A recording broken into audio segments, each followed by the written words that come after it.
يا كذبة اتقوا الله في المسلمين، دمرتم الأمة.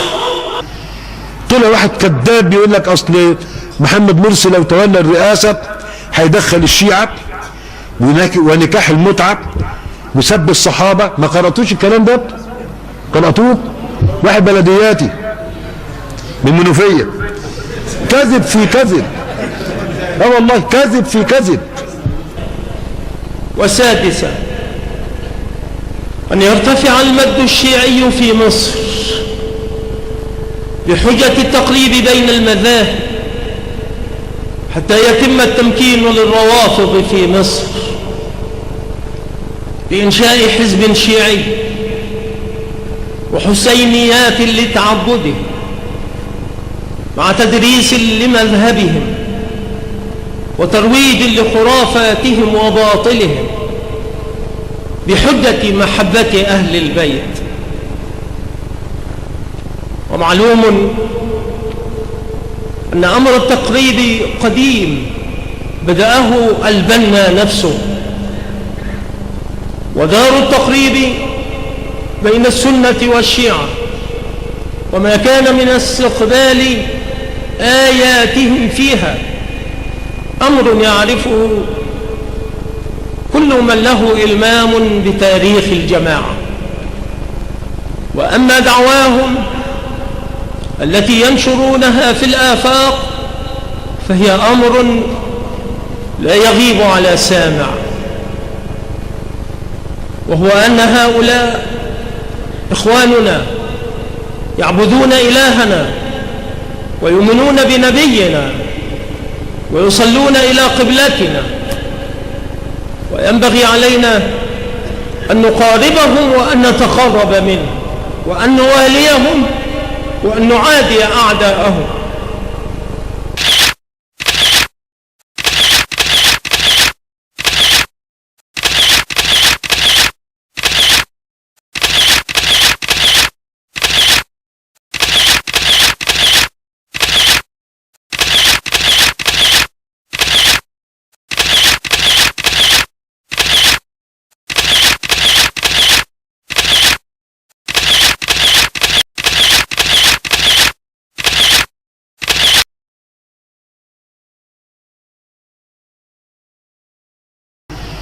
طلع واحد كذاب بيقول لك اصل محمد مرسي لو تولى الرئاسة هيدخل الشيعة ونكاح المتعة وسب الصحابة. ما قرأتوش الكلام ده؟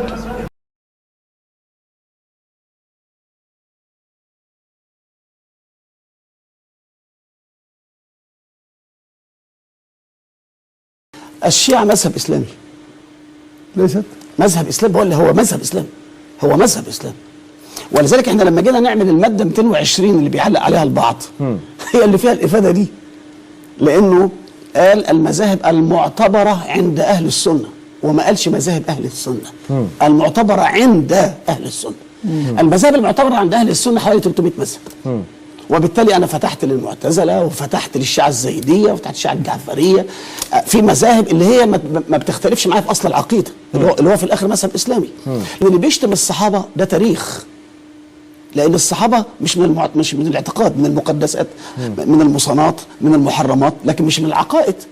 اللي ما اختلفش معايا في العقيدة ما عندوش مشكلة، ما دون ذلك يختلف ويتفق، وأنا يجب أن أقبل وأتحمل. دي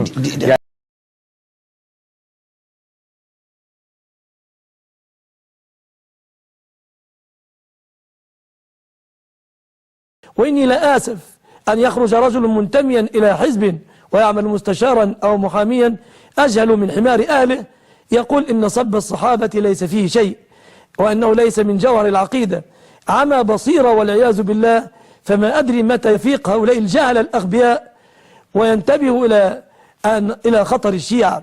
شخص يعمل بالمحاماة والاستشارات كما يسمونهم يتناول الأمر ببرود وسخافة ويقول إن سب أصحاب النبي ليس من المسائل الجوهرية، ولو كانت عادتي أن أسمي هؤلاء الحمقى الجهلة لسميت، ولكن إن شاء الله كل ذلك سيتعقب فهؤلاء أشر من الفلول السابقة، هؤلاء الذين يهونون من سب أصحاب النبي صلى الله عليه وسلم ويهونون من الطعن فيهم ويفتحون الباب للشيعة كي يسبوا أصحاب النبي صلى الله عليه وسلم.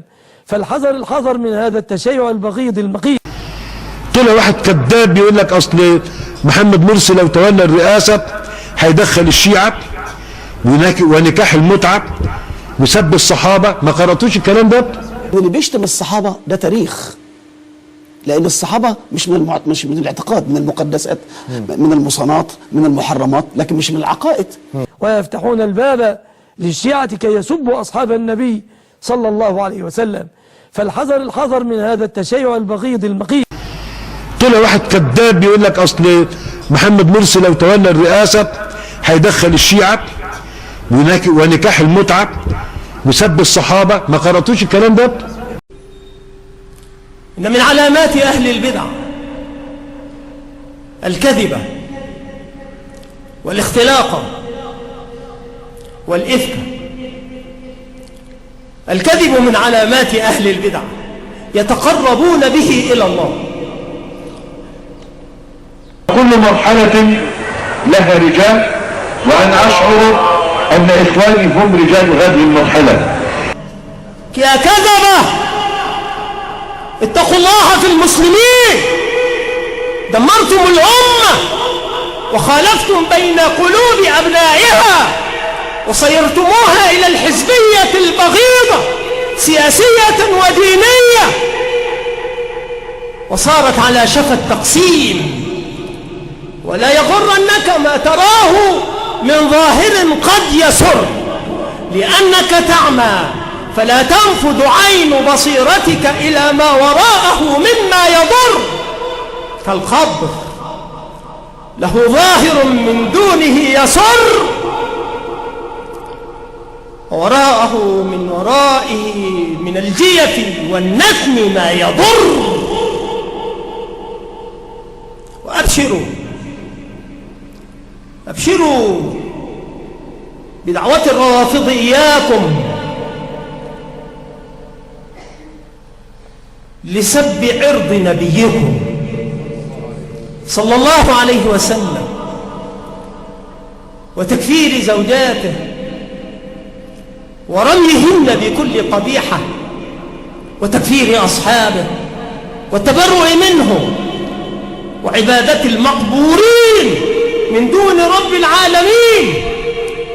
أبشروا بالتقية الدينية والتقية السياسية، بالكذب الأصلع الأبلق، ولكنه يتجمل.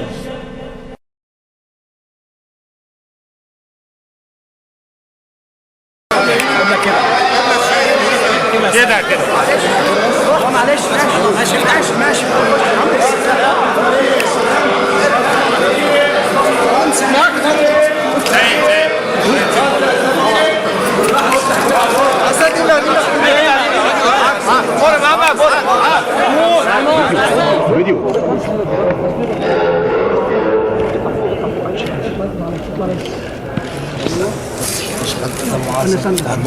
يا عم راسك بتجيبها يمين شمال.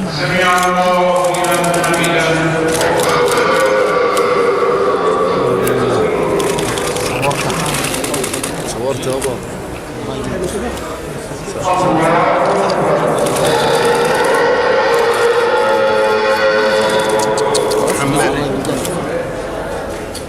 في تهمة إيرانيين يا عم سامع على قدامك.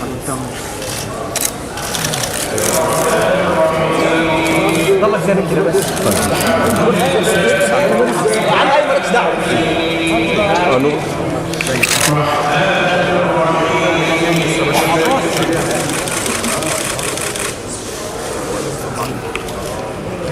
يا عم مناخيرك طلعت. لا ما